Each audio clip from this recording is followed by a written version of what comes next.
Hi, it's Tina Hamilton, and I have a really interesting guest with me here today, Regina McCann Hess. Am I saying that Yes. right? With Forge Wealth Management.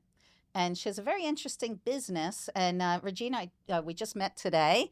And Regina was telling me that you discovered without being purposeful that a lot of your clients are women. And so you've done a lot of things to help grow that part of your business. So we'd love to hear about it, like how you started your business and how you Yeah. grow it to this. Yeah. Thank you. Thank you for having me. I'm Yeah, so excited to be here. great. So I grew my business. I was at one of the big firms, and then in Oh, 2015, I decided I could not be there anymore because I just didn't agree with some of the things that were going on there. So I wanted to grow and build my own firm so I didn't have to deal with anybody ever trying to tell me what to do with my clients or product push. So I planned it all out, and it's funny because the day I left, I planned it around July 4th weekend because in my business, you're not allowed to tell anybody you're leaving, not your clients, not anybody. oh, It's some kind of rules, and okay. then you're allowed to only take certain pieces of information for your clients, like their names, their phone numbers, their addresses, maybe their email addresses now. Um, and then when you leave, you literally give your resignation. You don't tell anybody. You walk in, you give your resignation. You go down the street to your new office and start calling the clients and trying to Like bring them. immediately. Yep, immediately. Well, your And you're allowed to do licenses, that. yeah, your licenses. There's a time lapse of a couple Oh, hours, but your licenses have to be brought over. But yeah, there's a couple hour difference. okay. So, but the funny thing is, when I walked out of there, it was like the weight of the world lifted off my shoulders because Ah, 2 weeks before I did this, I was like, oh crap, what am I doing? I have this, I'm solid, I'm doing a really good job. I have 3 kids, my husband, my mom lives with me, my brothers live with me occasionally. wow. Like, I had a lot of people, benefiting from this. Counting on What you. if I screw up? Like, what if this is a bad The idea? worst thing an entrepreneur can do is Yes, question themselves, right? I know. And I'm like, well, I guess I'm like pot committed at this point. So, and I did not like where I was. So that's why I say, like, when I handed that resignation in and I came out to the parking lot, it felt like the weight of the world lifted off So me. And I was awesome. like, oh my God, I am so glad to be going on my own. So I look back and I tell people that story because I look back and I didn't realize, like, I knew I did it on the long weekend so that I would have time to call my clients. But what I didn't realize is I feel like I got my independence that weekend on July 4th Oh, weekend. I love It was just that. like, not, I didn't plan it that way, but I feel like I got my Ah, independence. So this so July, good. yeah, July of 2025 will be my 10th anniversary. Wow, Yeah. congratulations. So Yeah. you've beat all the odds. So far, right? And what Knock is wood. are the odds different for somebody in financial planning than in like a regular, restaurant businesses 5 years or whatever, right? Probably because I was able to bring my client base with me. Yeah. Now, it depends on where you are. There's all sorts of rules whether or not you can take your clients or you can't take your Oh, clients. So I'm okay. calling my clients and trying to take them with me. They're also calling the clients and trying to keep them. So, Right. yeah. So it's really who has the best relationship. And there's also, you're always going to get surprises. You're going to think, oh, this person's definitely coming with me, and they're not. Okay. And then this person, there's no way they're going to leave there, and they're going to come with you. It's just like you have a couple surprises along the way. But for the most part, you pretty much take your clients with you. And it's because it's about relationships. Absolutely, You right? I mean, build those trust. relationships. Absolutely. And I don't want to go too deep into it, but how do you build that level of trust? I mean, it's your money. Right. I have friends that stay with somebody because they feel bad leaving. And I'm Mm-hmm. like, it's your money. Yeah. You can't, that's like your health. Like you, Mm-hmm. you can't mess around with that. Yeah. Anyway. Hmm. You're having very intimate conversations because, Mm, like we've talked about off air, people don't have conversations about money. And it's a I very did say private topic, but they can have it's a safe place to have that conversation because they have to have it with me. Sometimes they don't want to have it even with me, right? that. They're Okay. like, oh God, do I have to? I'm like, yeah, you do. But let's make it easy. Let's talk about, we'll talk about it from a couple different Because avenues. And people are embarrassed, maybe, or what is embarrassed, it about they're how they spend? fearful. Oh, They've been told their whole lives that, like as uh, women, we grew up, don't worry your pretty little head about it. Your husband, your boyfriend, your brother, your father will take care of that for you. And like if you're told something enough, you begin to believe it, right? So there's a lot of fear, there's a lot of self-shame. Like if I've spent too much money, I feel shame about that. So there's a whole bunch of emotions wrapped up in there. But if you can get past those emotions, you can do a lot of good work to make your financial future a little bit better. Right. Yeah. And you shared, I loved, loved, loved what you told me. You said bringing that conversation to the dinner table. Tell Yeah, us about yeah, that. yeah. So the reason I love doing that is because as we were raised, at least how I was raised, you never spoke about money. Right. You never spoke about money, especially at the dinner table. That is like a taboo topic in general, and certainly not at the dinner table. And that's part of the problem. Like, we haven't learned anything because, as a parent, I'm teaching my kids values about everything, Yeah. but I'm not allowed to teach them about money because we don't talk about it. It doesn't add up. No. So if we kind of change the parameter of that and start having kitchen table conversations about our money, maybe it's once a month or once a quarter, like anything with a dollar on it, put it on the kitchen table. Talk about your investments, your debts, your insurance products, your retirement plans. Anything that has to do with the number, what you're making, what you're spending, how much are you keeping? One of my favorite things is it's about what you keep, not what you spend, because Mm, a lot of people like to say, "Oh, look what I have." right. That's true. So if you start having those conversations, at first they can be intimidating, but as you have them a little bit more, something will make sense. And then as one thing makes sense, it's kind of like that domino effect. Okay. It starts opening it up, and you're like, you get that aha moment. And you're like, oh, wait a minute, I do get it. And I feel a little bit more comfortable with it. So the next time I'm going to feel more comfortable asking questions and learning a little bit more. And it doesn't mean that you have to take over the finances in the household, but it is good to know what's going on because you never know when you're going to be in a situation where you have to take care of those finances. Okay. Right. Yeah, it could be a death, it could be a divorce, it could be very sudden. And that's the other problem. Like, a lot of people don't even know the passwords for the websites that have their assets because one person's doing it. What if that person drops dead tomorrow Oh. and you don't have access to that? That's a huge problem because of everything being online now. Mm-hmm. Oh, absolutely. I ran into that personally. There was a death in my family, and there was nobody knew the passwords to anything. They didn't even know who cut the lawn because No. he handled it. Now, you mentioned we had a little conversation about women specifically, since that's a big part of your business, and I was surprised to learn there's still some women out there, and God bless, we all live a different life and have a different journey, but that have there's still no idea about their finances, and so they get divorced or whatever happens, all of a sudden they don't even know what to do, Right, right? right. Yeah. And I help them with that. Right. you've gone beyond the ways to help with that. You got so interested in it. Well, I'll let you tell it that you went and got certified. Yeah, yeah. And the funny thing is, it kind of happened accidentally. Oh, So I'm a certified financial planner. It's just alphabet soup, but it's really does a lot of education on how to help people with their planning for their financial lives. It covers okay. accounting, it covers estate planning, investments, a whole bunch of different things. So when I was doing financial planning for clients, I had a couple clients come to me and say, "Oh, can you help us? We're getting a divorce."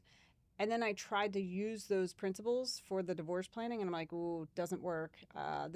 It just doesn't work." So then I had to do some research, and then I found out that there was actually a certified divorce financial analyst designation. Wow. Yeah, I know. It's Who like, ooh, knew? it's CDFA for short. Much easier to say. Okay.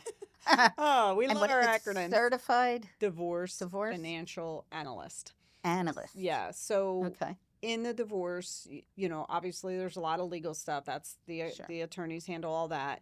But a lot of attorneys went to law school to avoid math, right? So, I uh, didn't know that. yeah, Okay. yeah, That yeah. makes sense. So a lot of them don't like math. Some do, right?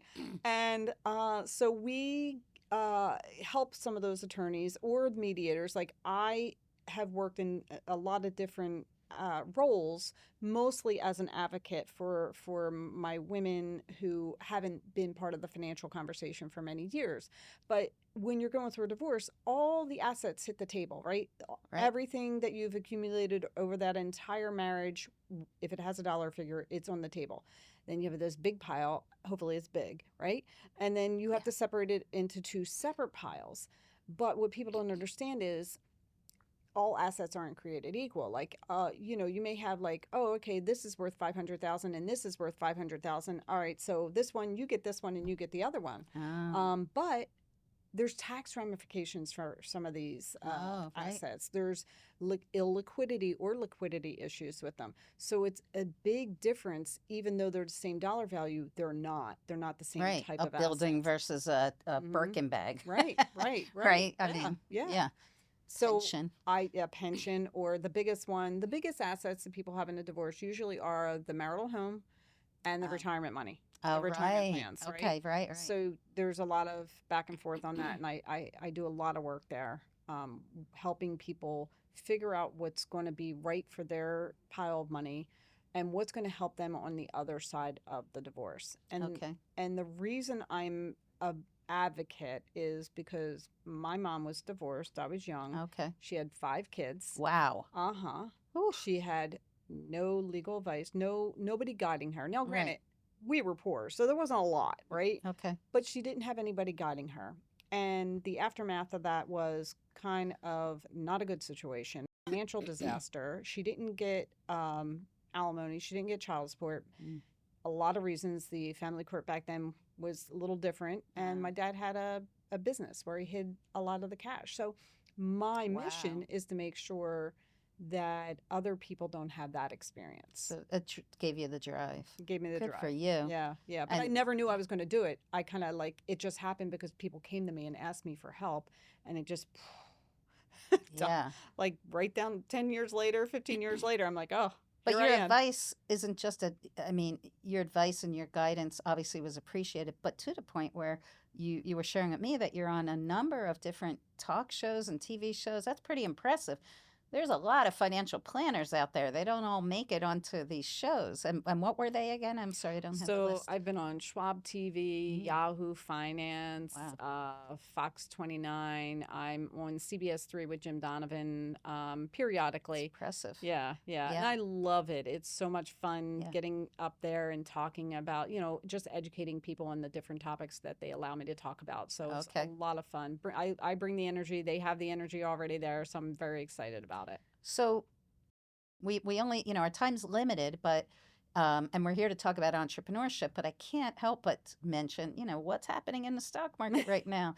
What are you telling people where, their livelihoods just went, or their future, their Yeah. retirements, Yeah. especially people that are already retired, like that don't have the money to make it up. Like, Right. what do you? Right. First thing is I'm talking to them. Some Okay. advisors are kind of just like hiding under their Oh. desks, and I'm actually reaching out to my clients and just talking them through it. We've been through this multiple times. Like Mhm. I've been an advisor for over 25 years. Oh. This is not my first Yeah. downturn. Yeah. Right. COVID and COVID, right. 2007, 8. Yep, Oh, 2008 was 2002. 2008 was awful. I think Yeah. that was the worst one. 2000, the tech bubble.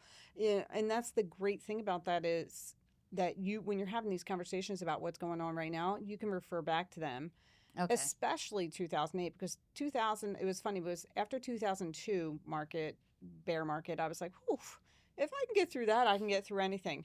Never say anything like that ever again, right? Okay, that's good Then- advice. Right? Never Then- never say that. Then 2008 happens, and I'm like, OMG. And That was nuts. I still That remember sitting at a was traffic rough. light in 3 major, like Circuit That was City and rough. 2 other, out of business, out of business, it was like yeah, the world is ending, right? it was really bad. Yeah. So, we like every time you're going through it, you're like, oh, it's different this time. It's never going to get better. And 2008, you felt that way for a lot longer. But we do get through it. We do get to the other Right. side. And the reality is this is part of the process. The market, it can't all just go up. Right. Over time, that's what it does. But in the middle, it goes, has a It was little, just the way this yeah. happened. Oh, it That's the happened. difference, Yeah. right? So here's the thing. The And the analysts at the unknown. end of 24 said, listen, we had 2 years of really strong double-digit growth. Like we had some seriously good returns. We're going to have to give some of that back. The market needs to reset. It's too expensive. It's overvalued, that kind of thing. Then they say, expect volatility in 2025. They didn't expect this No. kind of volatility. No, but because this yeah, happened this on is- purpose. Yeah, well, this is Almost. a combination of market was overvalued, right? Right. Then you have a new administration shaking things up, changing. People don't like change. And then also this new administration also is dealing with it's now a dirty word, tariffs, Yeah. right? It's a dirty word.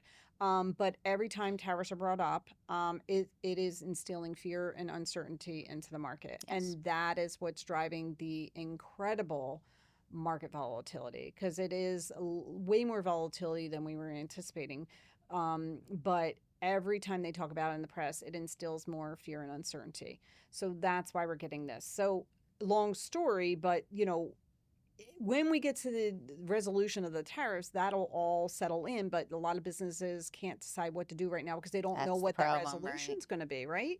So it's kind of a wait and see. And until then, things are still a little wonky. However, the underlying companies, except for your, here and there, most companies, even though their market shares are down right now, their profits are good. Their products are Mhm. still good. They're still selling their products. Their revenues are good. So there's no fundamental problem of the stock market. It's a fear and uncertainty Right, thing for that's the most happening. part. Yeah, I have Yeah. an HR outsourcing company, and we're seeing a lot of clients, especially nonprofits that lost funding, Yeah. like that, do for them that Right. way. But other companies that sell products Hmm. that are going to get tariffed out, Yeah. if Yeah. it comes through, they're going to be in big trouble, and so they're starting to cut back. We're starting to see like a little unrest, and we don't know. Yeah, Yeah. And a lot of companies are bringing, and this is part of the intention, is some of the companies are bringing their manufacturing back to the U.S., which will yeah, create some jobs, but right. that's not going to be fixed tomorrow either. No, because we have to have the people willing to do it at the price we need to Right, pay them. Yeah, right, right. And then so far as volatility, if your money is long-term dated, so like my retirement money, I'm not using that. I'm not even right, touching that for another 10, 15 years. So I'm right. like, oh well, good thing is I'm buying on the dips, because every time I drip into my Oh, 401k, I'm buying on these dips. Now, somebody in retirement, or somebody who was going to need that money anytime soon, the money shouldn't have been in the market. It should have been maybe, oh, money market or something like that. moved out. But my clients in retirement, we know they need their money. So we usually have a year to 2 years of cash or cash like type of Oh, holdings, start moving it out. so that we can use that cash. So we don't, normally we don't have to sell into a down market to get their distributions, like if we know they're coming. So, I was just talking to some people this week, here's what your required minimum distribution is for this year. We're going to do that in the fall unless you need the cash right now. By the way, it's already in cash, so we don't have to sell anything. So we get to wait for the market to recover a little bit before we Mm. have to sell anything. Oh, So that's nice. that's just, I mean, that's an evolution of being in the industry so long, and Yeah, knowing that eventually we're going to have another, right. recession or a bear market or anything. And, That's the way it and goes. we're going to just, we'll get through this and we'll have another one. Okay. Yeah. All Yeah. right. It's good So, advice. It's great advice. And because sometimes people freak out the first yeah, time they've been through it, right? absolutely. Especially the Absolutely. first time. Oh, yeah. Yeah. And this time, I think because of the unknown of Yeah. everything. Like if we knew, but Yeah. you never know. You don't. So what's ahead for you for your business now? Well, still leaning into helping women go through divorce. Yeah. Also, obviously, helping professional women and their families build their nest egg, and keep it a little safe or secure as much as they can, because obviously we know it goes up and down, but building it and protecting it as much as possible. Also, doing more and more public speaking It's engagements wonderful. and trying to get on bigger and bigger stages. And you have a podcast. What is the name of your Oh, podcast yeah. so we can follow? Yeah, my podcast is Women in Wealth. Oh, Women in Wealth. I like the sound of that. That's a Yeah. good name. Yeah. Yeah. Yeah, we have fun with it. I call it my labor of love. I do educational topics, and then I Okay. also interview professional women like yourself. Oh, okay. Oh, fun. That's Yes. wonderful. Yeah.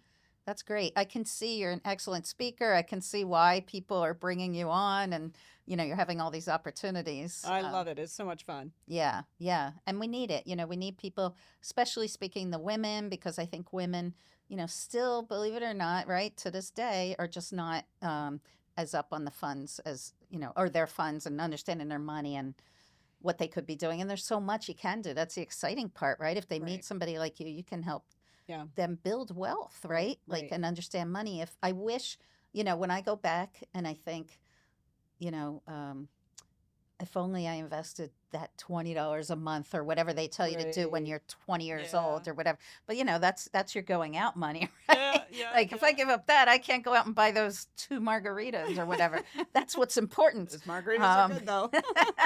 might be worth it. I don't know. But right, you know what I mean? Like, and teaching people young, Yeah. if I could go back in time, and that's what I do with my grandkids and my daughters, start investing now. It doesn't matter if it's a little tiny bit of money, right? It Yeah. all Yeah. compounds and Yeah. interest rates are great now Oh anyway, yeah. right? Yeah. So, I always encourage my clients to have me talk to their college age kids as they're ah, graduating because I talk to them ah, about the student loan debt if they have any, and then I talk to them. All right, when are you eligible for that 401k because you're going into it right away. Like you ah, have to. You're not yeah, used to earning money. You have to get used to putting some aside for yourself. So right away so right that you're away. not missing it ever. Yep. And it's Hmm. just part of your life. Yeah. Yeah. Yeah, it's Exactly. beautiful. Yeah. Yeah, I love that.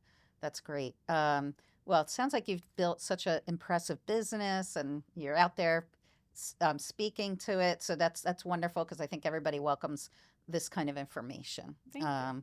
So thank you, and thank you for being here. Yeah. It's been a lot of fun getting to know Oh, you. absolutely. Can't wait to do it again. Yep, great. Thank you.